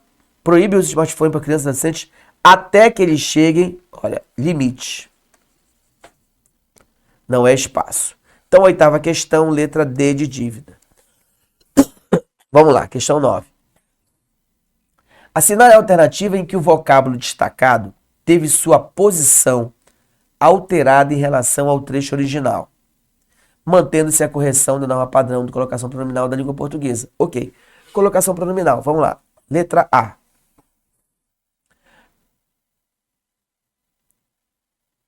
Considerar as famílias quanto ao uso do celular se decidirem os liberar. Bom, olha o que aconteceu aqui. O pronome pessoal oblíquo veio antes do verbo. Ele usou a próclise e ele acertou. Arnaldo, por que ele acertou? Porque antes do verbo eu tenho essa palavrinha bem aqui, ó, a palavra ser. Ela é uma conjunção subordinativa. Conjunção subordinativa condicional. E o que diz a regra? A próclise é obrigatória quando antes do verbo houver uma conjunção subordinativa. Então ele quer a correta? A letra A está correta. Vamos ver a letra B. Não tenham esses dispositivos ou que usem-nos, não, ou que os usem, ou que os usem em momentos específicos. Antes do verbo usar, veio a palavra que, tá? A palavra que é uma artigo expletiva, tá? Não tem esses dispositivos ou os usem em momentos específicos. Letra B está errada. Letra C. Mesmo dentro de casa, de modo a deixar, olha, de modo a, tá? Presta atenção, o que diz a regra? Quando antes do verbo vem uma locução, tá? Adverbial, de modo a, uma locução prepositiva, inclusive, tá? Você vai usar o pronome depois do verbo, ele está no infinitivo ainda, então o certo seria mesmo dentro de casa, de modo a deixá-la, tira esse R e perde, de modo a deixá-la mais coerente. Seria a forma correta. Vamos lá. Letra D. Se todo mundo faz isso, você não se sente excluído? Olha, você, antes do verbo não ter um advérbio, própria obrigatória. Você não se sente excluído e não sente-se. E letra E. Os dar para crianças. Não se pode iniciar a oração com o pronome oblíquo. Te amo, te ligo, me liga, me abraça, são formas erradas. Os dar está errado. É dá-los para crianças. Seria a forma correta. Então, a nona questão, resposta à letra A. Vamos à 10ª questão. Assinale a alternativa em que a frase está correta quanto ao emprego do acento indicativo de crase e a regência verbal. Então, vamos lá. Ele quer a correta. Pais e educadores devem se dedicar a encontrar. Pessoal, erro. Arnaldo, por quê? Não se usa crase antes de verbo. Olha aqui, ó, encontrar. Escreve aí. Não se usa crase antes de verbo. Arnaldo, por que não? Porque para que haja crase tem que ter preposição e artigo. Tudo bem? E você estudou que só existe artigo se vier um substantivo. Não existe artigo antes de verbo. Então aqui não tem artigo, só tem preposição. A letra A está fora. Letra B. Recorrer à ciência. Opa, tá correto. Quem recorre, recorre a alguém ou a alguma coisa. O verbo recorrer está pedindo preposição a. E a palavra ciência é um substantivo que admite artigo. Então eu tenho preposição e artigo, eu tenho crase. Letra B. Letra C. Impedir a entrada. Quem impede, impede algo. Impedir o quê? A entrada de alunos. Observa, isso aqui é um objeto direto. Não existe preposição no objeto direto. Então esse A é apenas artigo. Está errada a letra C. Letra D. Voluntariar-se é uma forma de ajudar. Quem ajuda, ajuda algo ou alguém. Ajudar quem? Ajudar aqueles que dependem. É a palavra aqueles aqui. É objeto direto. Não existe preposição aqui. Não pode ter crase. Letra E. A tecnologia pode conferir. Quem confere, confere algo a alguém. Conferir o quê? Rumos. Objeto direto. Conferir a quem? A alfabetização. Opa, opa, opa, opa, opa. Mais uma questão dupla. Conferir a quem? A alfabetização. Aqui tem preposição. E a alfabetização aceita artigo. Tem crase. Então, senhores, preste atenção. Na questão 10, eu também tenho duas respostas. Letra B e letra E. Quem confere, confere algo a alguém. A tecnologia pode conferir. Conferir o quê? Rumos. Confere rumos, perdão, a quem? A alfabetização. Então, a 10ª questão, outra questão problemática, B e E. Legal? Vou fazer uma pausa, a garganta tá forçando aqui, vou beber uma água e já volto para fazer mais questões com você. Não sai daí, a gente se vê.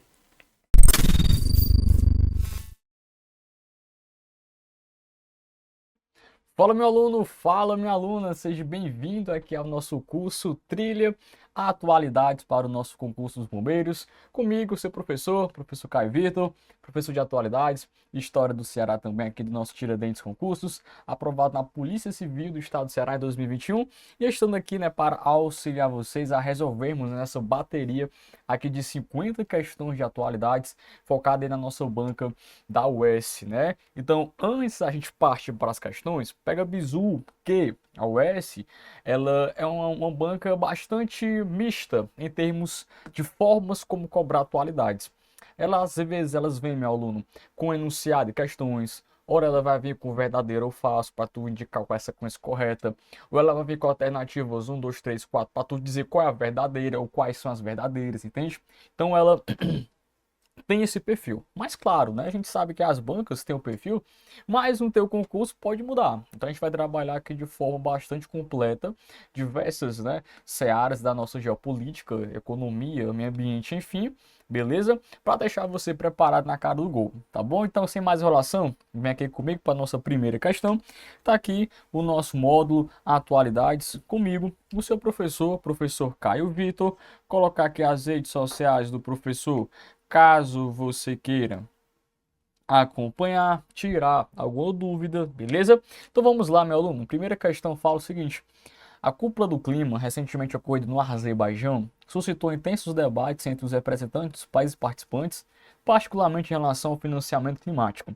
A partir dessas informações, assinale o que for correto. Volta aqui comigo, Nicão. O que é que tu precisa saber sobre a questão de meio ambiente?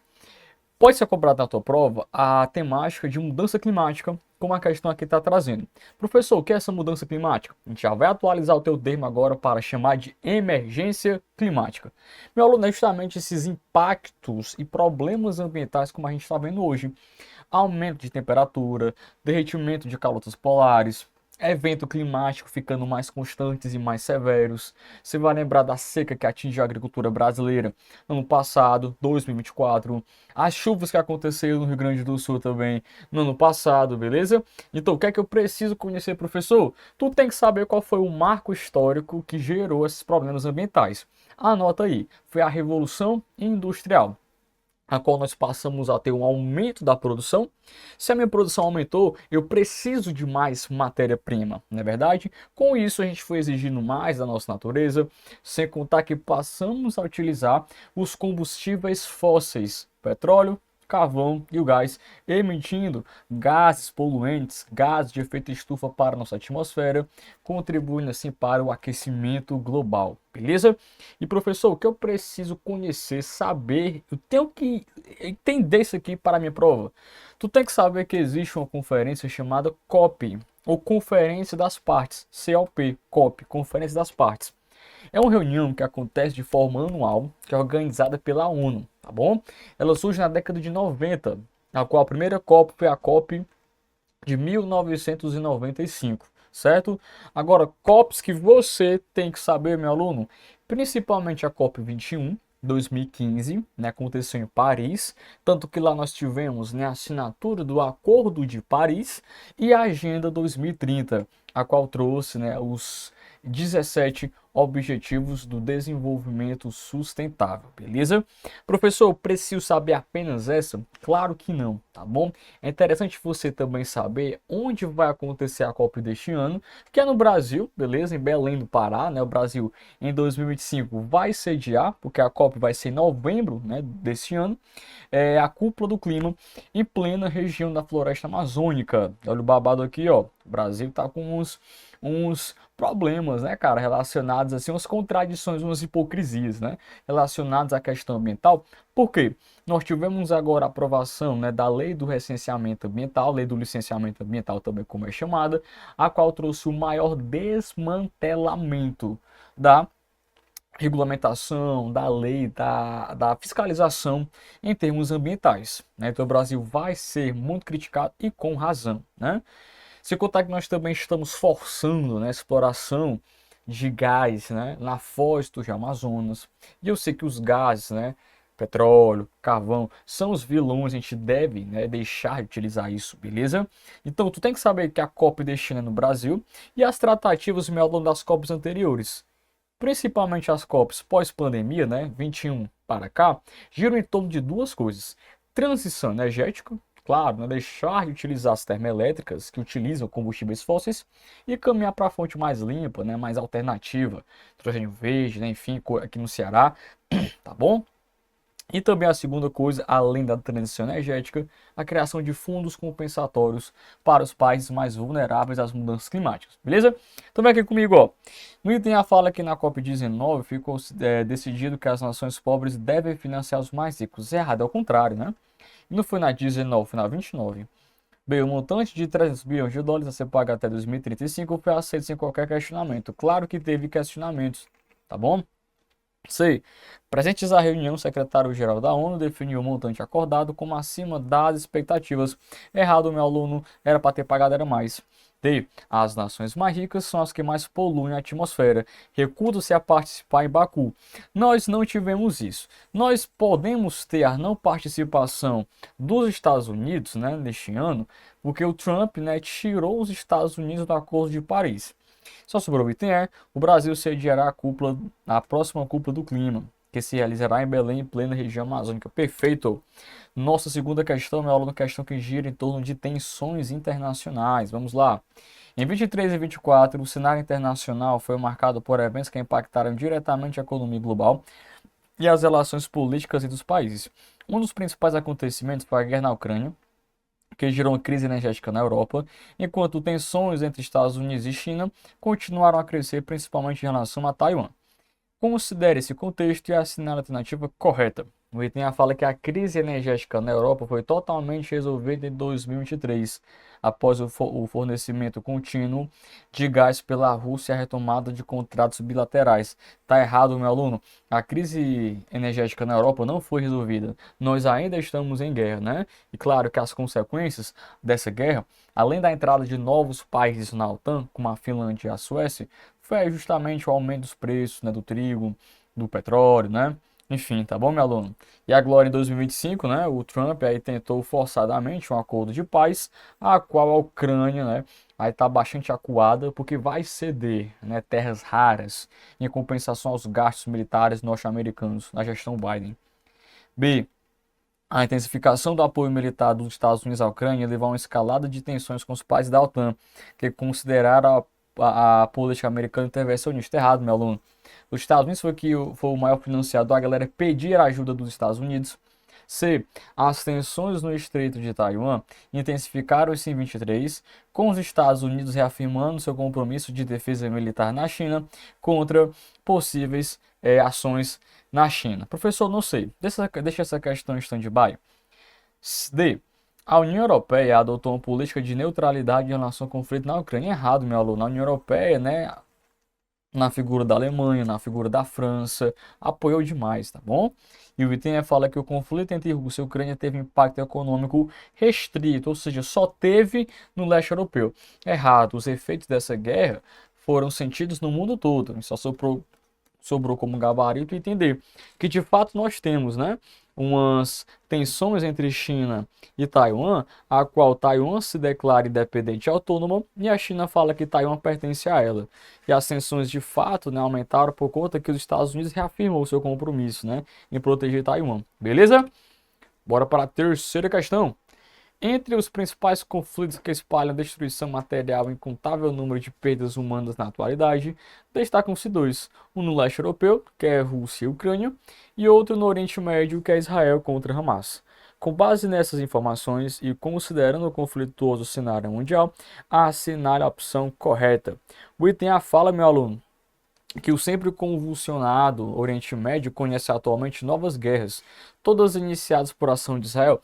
Errado, nós tivemos boa parte das guerras iniciada pela Palestina e agora a do Hamas. B. A atuação em Gaza chocou a opinião pública pelo fato de não haver grupo terrorista em seu território. Errado, existe o Hamas, que nasceu em 1987, pós-movimento da primeira intifada. O item C fala que entre os países árabes do Oriente Médio, o único que mantém boas relações com Israel é o Irã. Meu aluno, o Irã prefere ver o Satanás perto dele do que ver Israel. Não são aliados, são rivais. D. O leste europeu, a invasão russa à Ucrânia levou países poderosos do Ocidente a apoiar o país agredido, que foi a Ucrânia. Maravilha, tivemos isso. E o item E fala que, surpreendentemente, guerras, fome e o clima não são considerados fatores desencadeadores. Claro que são, meu aluno. E uma das principais correntes migratórias que nós temos, dá uma olhadinha, é a crise no Sudão. Tá bom? Crise no Sudão. 4. O Brasil assumiu a presidência do BRICS em 1º de janeiro de 2025. Sobre esse grupo é correto afirmar que o item A fala, meu aluno, que a presidência rotativa do BRICS é exercida por um mandato fixo de 2 anos. Errado, é 1 ano, tá bom? E lembre-se que o BRICS ele é um grupo econômico formado por países emergentes, a qual nós temos algumas atualidades, como por exemplo, né, a entrada de novos membros, como também a reeleição da Dilma Rousseff como presidenta do Banco do BRICS. Maravilha? Professor, quais foram os países que entraram no BRICS agora? Você vai lembrar que em 2024 entrou a Egito, Irã, Etiópia, Emirados Árabes, Arábia Saudita, tá para ver se aceita. E neste ano 2025 entrou a Indonésia, tá bom? Ou não? Bem, meu aluno, o BRICS é composto por economias emergentes e tem como foco a cooperação econômica, política e social entre seus membros. Maravilha, isso aqui é o BRICS, beleza? C. A inclusão da África do Sul ocorreu em 2020, errado, foi em 2010, né? E para 2011 ela entra como membro permanente oficial, nascendo assim o BRICS, como eu conheço hoje. D. Os países do BRICS possuem uma moeda única. Errado, meu aluno. O que se tem hoje, né, é uma política de desdolarização, que é deixar de utilizar o dólar como moeda, né, de troca. E o item E fala que o BRICS é uma organização militar. Errado, ela é, política e econômica e social, tá bom? Aí você vai lembrar do NBD, que é o Banco do BRICS, a qual tivemos a presidenta Dilma Rousseff, a ex-presidente do Brasil, como a cena agora, né, é reeleita como presidenta deste banco. Na quinta, vamos lá. A Suprema Corte dos Estados Unidos tem debatido uma proposta de banimento do TikTok. A norma aprovada pelo Congresso e sancionado pelo presidente americano Joe Biden, obriga a ByteDance, dono do TikTok, a vender o controle de suas operações nos Estados Unidos até 19 de janeiro, para que a plataforma não seja banida do país. Qual foi o principal argumento apresentado a favor do banimento, meu aluno? Então, os Estados Unidos, né? A gente sabe que o TikTok, né, lá da China, a gente sabe que os Estados Unidos têm grande preocupação com a segurança dos dados, né, relacionados, né, ao controle, né, dos usuários, podendo, né, ter sido utilizado esses dados para espionagem, como de fato acontece, tá bom? Então tivemos essa treta aí envolvendo, né, o TikTok. E quando eu falo também em redes sociais, né, agora a Meta, que é a dona do Facebook, Instagram, WhatsApp, tirou aquele mecanismo de filtragem de notícias falsas, tá bom? Agora em janeiro deste ano. Dá uma olhadinha lá. Na sexta, meu aluno fala que o projeto Starlink da SpaceX visa criar uma constelação de milhares de satélites em órbita terrestre para fornecer internet de velocidade nível global. Considerando essa informação, assinar a alternativa que apresenta um benefício direto da Starlink para as comunidades remotas.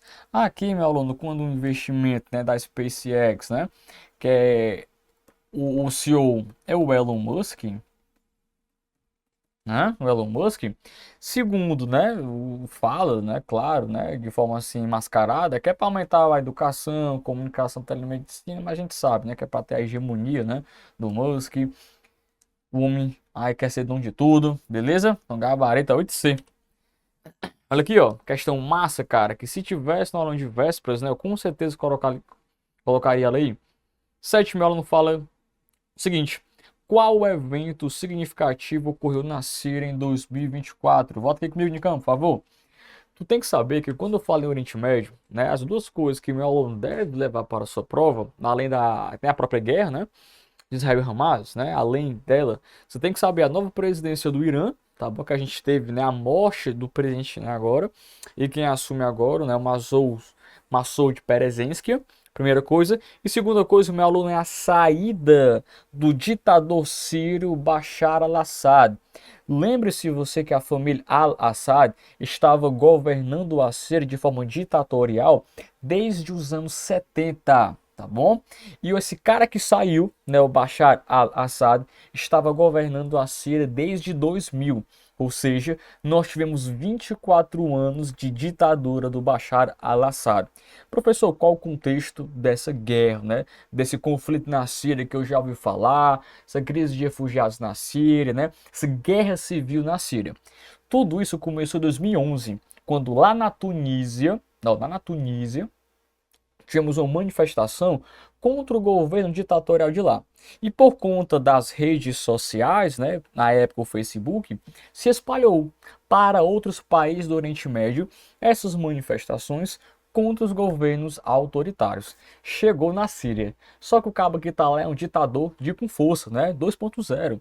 Reprimiu de forma brutal a população, meu aluno. Tanto que se estima, né, que de 2015, quando estourou de fato nessa guerra, até agora, mais de 600 mil pessoas morreram, civis, né, militares, né, os terroristas, né, na linguagem norte-americana, enfim, tá bom? É um verdadeiro horror. O que aconteceu, professor? Por que esse cara saiu? Porque, meu aluno, os dois principais financiadores da Síria é o Irã, que está preocupado com a guerra de Israel e Hamas, e a Rússia, que está preocupado com a guerra da Ucrânia. Então, os dois principais financiadores, ó, Irã e Rússia, tocados com a sua guerra. E meio que faltou financiamento para a Síria. Aí o que aconteceu? Um grupo chamado HTS, né, arquitetou todo o ataque, né, para tirar o Bashar al-Assad do poder. E de fato saiu. Tanto que voltando para cá, ó, nós temos como gabarito o item C, que é a queda do regime Bashar al-Assad após 24 anos no poder. Beleza? Olha 8. Em 2024, qual cidade sediou a cúpula do G20, reunindo líderes das principais economias mundiais? Meu aluno, quem sediou isso aqui foi o Brasil, na cidade do Rio de Janeiro, né? Esse G20 foi conhecido como G20 social, a qual o Brasil trouxe 3 tratativas, né? A questão da transição energética, a reforma na governança global e o combate à pobreza e desigualdade, beleza? Então, o país que sediou foi o Brasil, lá no Rio de Janeiro. Dá uma olhadazinha nessa agenda diplomática brasileira, né? Que para ano passado fomos anfitrião do G20. Neste ano vamos ser anfitrião da COP30, né, Belém do Pará. E também somos o país presidente do BRICS, beleza? Também vai acontecer aqui a reunião. E a nona fala o seguinte: no que diz respeito ao cenário atual, que envolve o cenário da política brasileira, julgue os itens a seguir. A afirmativa 1 fala que o Senado aprovou a indicação de Flávio Dino para o STF. Correto, meu aluno? Flávio Dino ele é o mais novo ministro do STF. Lembre-se você que o Flávio Dino ele era ministro da Justiça no Brasil. E quem assumiu a pasta foi o ex-ministro, né, do STF, Ricardo Lewandowski, né? Meio que foi uma troca de cadeiras aí, né? 2. O Congresso Nacional aprovou uma reforma tributária em 2024, visando simplificar o sistema de impostos. Perfeito, maravilha. Como é que funciona? No contexto atual, ainda eu e você pagamos 5 impostos, tá bom? Porque esse aqui vai ter uma transição, né? Ó, quais são, professor? É o IPI, o PIS e o COFINS, todos esses 3 aqui de competência federal. O ICMS é o imposto de competência estadual e o ISS é o imposto de competência municipal, tá bom? Esses aqui, ó, foram simplificados em um só, que é o IVA, Imposto do Valor Agregado. Só que esse IVA ele é dual, ficou dividido em 2, que é o CBS, Contribuição de Bens e Serviços, e o IBS, Imposto de Bens e Serviços, a qual o CBS pegou todos os impostos de competência federal e o IBS juntou o imposto de competência estadual e municipal, tá bom, meu aluno? E a 3, em 2024, o Brasil sediou a cúpula do G20 no Rio de Janeiro. A gente acabou de ver que isso aqui é verdade. Então, como gabarito, item B de bola. E a nossa 10ª questão, para finalizar nessa nossa primeira aula, em 2023, o país de maior produção de petróleo foi quem, meu aluno? Isso aqui foi os Estados Unidos, né? Tanto o meu consumidor quanto o meu produtor de petróleo, beleza? Então, vamos ficar por aqui. Fica com Deus, forte abraço, até nossa próxima aula.